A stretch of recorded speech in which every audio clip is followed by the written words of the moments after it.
Kisah si penyumpit. Si penyumpit adalah pemuda dari Pulau Bangka. Dia mahir menyumpit binatang buruan dan mengobati orang sakit.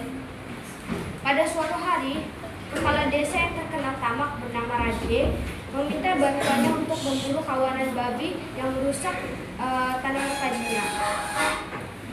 Dia terpaksa melakukannya karena bapaknya banyak hutang kepada Raje. Mulailah si penyumpit meronda setiap malam. Pada malam ke-7, ia melihat kawanan babi yang mulai mengobrak-abrik tanaman padi Raje. Ia bersembunyi di balik pohon yang besar, lalu menyumpit babi yang terdekat.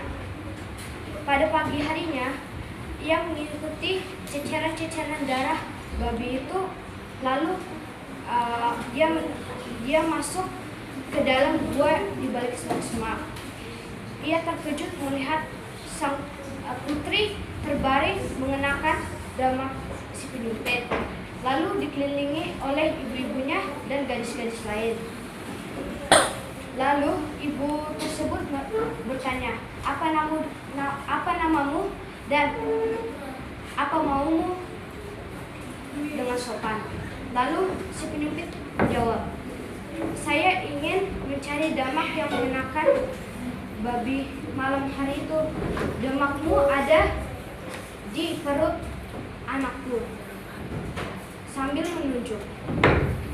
Lalu si penyumpit meminta untuk mengambilkan sejenis daun obat-obatan.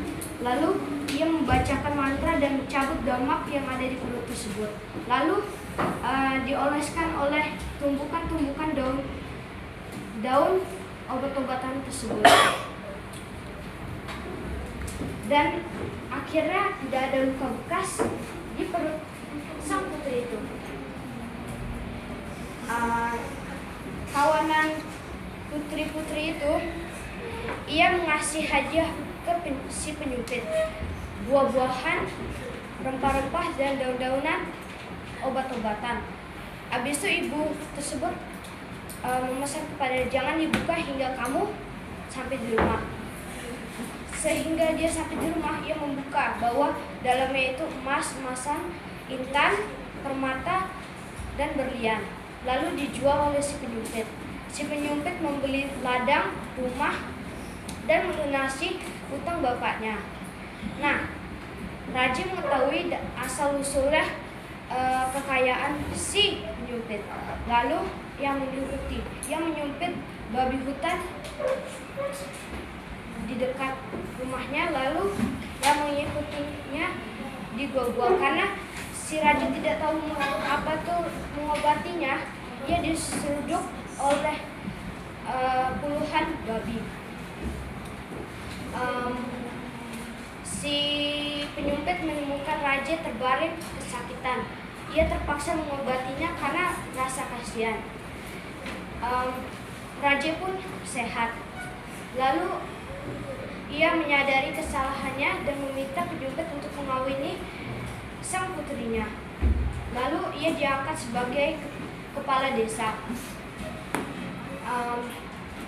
Lalu si penyumpit bersetuju. Seminggu ia menunggu pesta perkawinannya. Pesta perkawinan itu dilakukan secara meriah.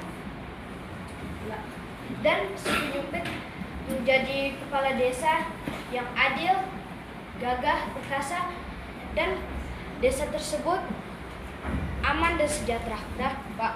Selesai.